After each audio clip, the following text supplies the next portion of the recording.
आज किशोर कुमार साहब के मनमौजी होने का और मन्ना दा को गाते हुए फंसाने का जो मजेदार किस्सा मैं आपको सुनाने वाली हूँ, उसके लिए ये बहुत जरूरी है कि पहले उस गीत के बारे में बात की जाए, क्योंकि फिर ये जानने में और भी मजा आएगा कि किस तरह से वो लाइव रिकॉर्डिंग में इम्प्रोवाइज करके दूसरे सिंगर को अचंभे में डाल दिया करते थे।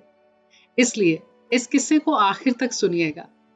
फिल्म 1968 की पड़ोसन, गीत एक चतुर नार। ज्योति स्वरूप डायरेक्टेड इस फिल्म में सुनील दत्त साहब, सायरा बानोज साहब, किशोर कुमार साहब, ओम प्रकाश साहब और म्यूजिक आर डी बर्मन साहब का था। अब उस गीत की बात करते हैं जहां भोला बिंदु को इम्प्रेस करने के लिए मास्टर पिल्लई के साथ गाने का एक कंपटीशन करता है। खुद उसे गाना नहीं आता, चैलेंज ले लिया है, इसलिए विद्यापति उसके लिए गाता है और भोला सिर्फ होठ हिलाता है, यानी लिपसिंग करता है। और दूसरी तरफ है बिंदु के मास्टर पिल्लई। अब फिल्म में जहां ये गीत था, महमूद साहब ने अपनी फिल्म की वो सिचुएशन आर डी बर्मन साहब को सुनाई और कहा कि एक मजेदार गीत चाहिए यहाँ। वहां किशोर कुमार साहब भी थे। इसी दिन इस फिल्म के गीत मेरे सामने वाली खिड़की में एक चांद का टुकड़ा रहता है, इसकी रिकॉर्डिंग हुई थी। किशोरदा ने भी सिचुएशन बोली और कहा, अरे ये बिंदु तो बड़ी चतुर नार है। फिर कुछ देर के लिए चुप हुए और कहा कि इस सिचुएशन पर सही बैठने वाला गीत मैंने कुछ दिन पहले ही दादा मुनि से सुना था। और जब मैंने पूछा तो दादा मुनि ने बताया कि ये कुछ लाइंस उन्होंने उनकी 1941 की फिल्म झूला में गाई थी। अब महमूद साहब और आर डी बर्मन साहब दोनों को दिलचस्पी हुई और कहा कि गाकर सुनाइए। किशोरदा ने दादा मुनि के लहजे में ही गाकर सुनाया। एक चतुर नार कर कर श्रृंगार ठाड़े अपने द्वार जिया निक सुजात। अब महमूद साहब ने आर डी बर्मन साहब से कहा कि आप इसी के पास कुछ बनाइए।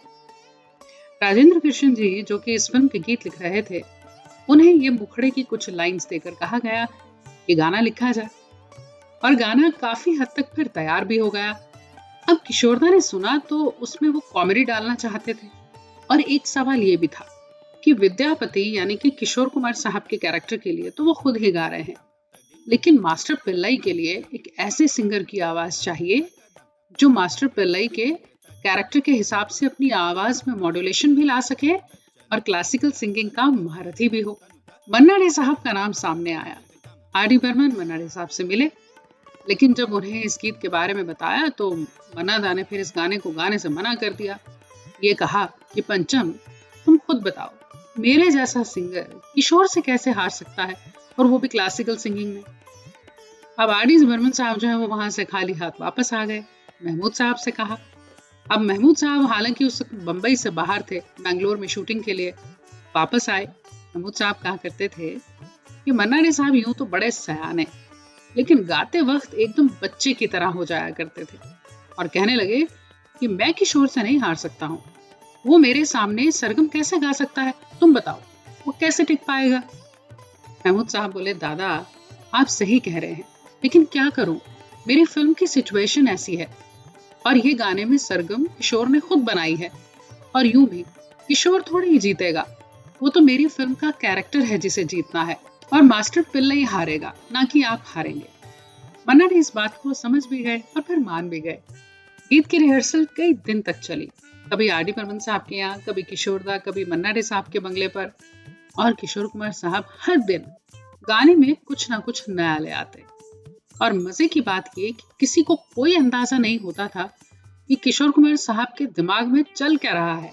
आखिरकार अब एक दिन ये बात हुई कि अब गीत फाइनल है, अब कुछ नहीं बदलना है, और फिर नोटेशन तैयार की गई। फिल्म सेंटर में रिकॉर्डिंग हुई। सुबह 9 बजे रिकॉर्डिंग शुरू हुई जो रात 9 बजे तक चली।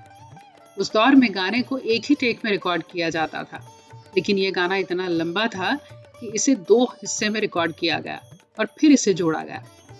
अब मन्ना डे साहब ने अपने एक इंटरव्यू में कहा था कि गाना हमें रच बस गया था, हम इतनी रिहर्सल कर चुके थे कि गाने को गाने में बहुत मजा आया, और फिर रिकॉर्डिंग किशोर कुमार के साथ हो तो बात तो अलग होती ही थी।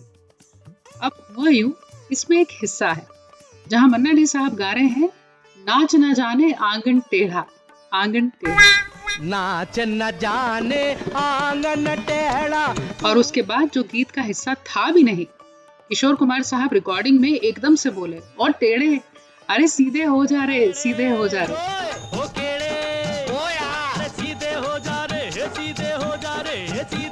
अब मुन्ना डे साहब ने इस बारे में बताते हुए कहा था कि मैं सोच रहा था मैंने कमाल किया, लेकिन किशोर ने मेरे होश उड़ा दिए, क्योंकि एक तो ये गाने का हिस्सा नहीं था, दूसरा ये कि ये सिर्फ किशोर ही कर सकता है। जैसे खत्म किया तो उधर से ए टेढ़े किशोर शुरू हो गया, यानी जो कुछ मैं कर रहा था वो बिल्कुल ऐसा हमारे ऊपर हावी हो गया। ऐसा उस वक्त रिकॉर्डिंग रोकी नहीं गई और किशोरदा का ये अनूठा अंदाज आज भी गाने का खास हिस्सा है। मन्ना डे कहा करते थे, ये गीत एक सेलिब्रेशन था, और सिर्फ बनते वक्त ही क्यों, आज भी ये सुनने वालों के लिए सेलिब्रेशन ही है। अब वो हिस्सा जो इंस्पिरेशन बना इस गीत के लिए फिल्म 1941 का झूला से था। कवि प्रदीप जी की लिखी हुई कुछ पंक्तियां थी जिन्हें सरस्वती देवी जी ने कंपोज किया था, जो हिंदी सिनेमा की पहली फीमेल म्यूजिक कंपोजर रही हैं। अब ये तो था किशोर कुमार साहब का एक और किस्सा, जहां मन्ना दा ने कहा था कि किशोर ने मेरे होश उड़ा दिए। अब आप बताइए, आपको किशोरदा का वैसे कौन सा डुएट है जिसमें आपको शरारत नजर आती है गीत में? उसे कमेंट्स में लिखिएगा। और ये वीडियो पसंद आई हो तो इसे लाइक करिएगा, कमेंट भी जरूर करिएगा, और चैनल अभी तक सब्सक्राइब नहीं किया है तो वो भी जरूर करिएगा।